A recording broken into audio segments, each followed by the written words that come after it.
लेकिन नारद जी नहीं मानते हैं। उसके बाद शंकर भगवान के पास जाते हैं तो शंकर भगवान भी कहते हैं कि जिसको जो रखवार रमापति रासु, जिसको भगवान रखते हैं ना वही काम से बच सकते हैं, इसलिए अभिमान मत कर नारद। और ये बात मेरे से तो कह दी, क्षीर सिंधु बसई, क्षीर सागर में जो बस रहे उनसे मत कह देना।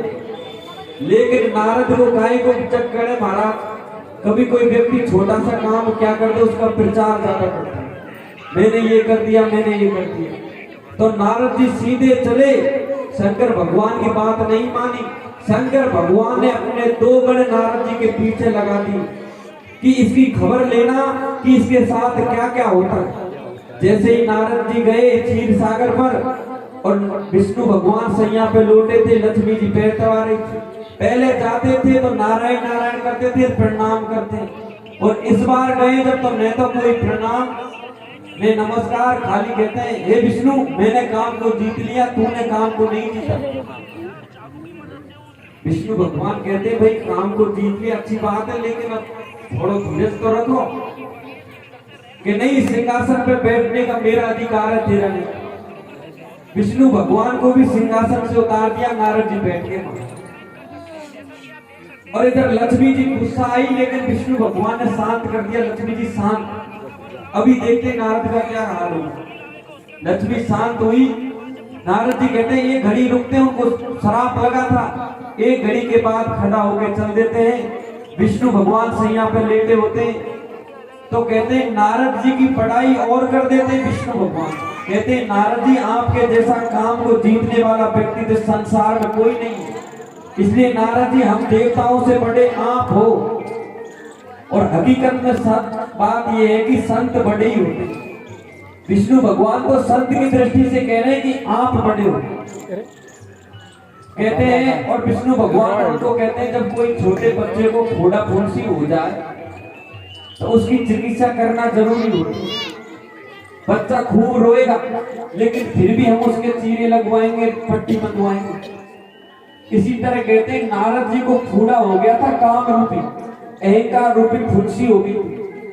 तो विष्णु भगवान ने चिकित्सा करने के लिए उसको और बड़ा कर दिया कि हाली इसका पूरा अहंकार तो आने दे। जब तक कोई फूड़ा फुंसी पकेगा नहीं तब तक फूटेगा नहीं, इसलिए पकाने के लिए गर्म ठंडा बांधते, उसको पकवाते फिर फूटता। ऐसे ही नारद जी का अभिमान दूर करने के लिए सज्जनों विष्णु भगवान उसको और बढ़ाते हैं, उसका सम्मान और देते हैं। बाबा सूत जी सोनत आदि ऋषि मुनियों के समीप कहते हैं हे ऋषि मुनियों, इस कथा को आप ध्यान से सुनो और किस तरह नारद जी का अभिमान दूर होते हैं। कहते हैं नारद जी जैसे लौट के आए तो गए जब तो वहां कोई नगर नहीं था, और लौट के आए तो एक नगर आ गया और उस नगर के राजा शील निधि, और शील निधि राजा की कन्या विश्व सुंदरी, जिनका नाम था विश्व सुंदरी। अब महाराज जब नारद जी लौट रहे थे तो शील निधि के राजा के नगरी के पास एक चौकीदार खड़ा था और वहां मेला जुड़ रहा था, सब लोग खड़े थे। कहते हैं सज्जनों शील निधि के राजा के चौकीदार से नारद जी ने पूछा कहीं मैं भटक तो नहीं गई कि गलत रास्ते से आ गया हूं। लेकिन बाबा कहते हैं सज्जनों कि नारद जी को अभिमान हुआ, और किस तरह अभिमान को दूर करने के लिए चौकीदार से पूछा कि यहाँ क्या हो रहा है। तो उन्होंने कहा हमारी विश्व सुंदरी कन्या का स्वयंवर हो रहा है और उस स्वयंवर में देश विदेश के राजा आए। तो नारद जी ने कहा कि भाई हम संत की दृष्टि से चले जाते हैं देखने के लिए।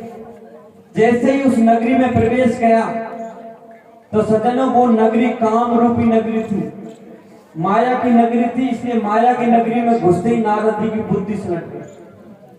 संत रूपी बुद्धि तो रुक गई और काम रूपी बुद्धि चालू हो गई।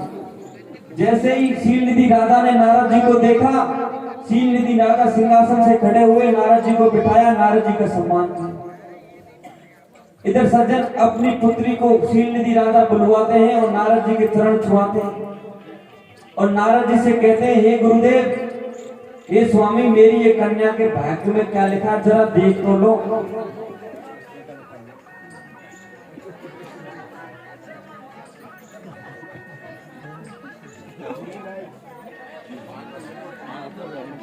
बाबा सूत जी सोनत आदि ऋषि मुनियों के समय कथा सुनाते हुए कहते हैं,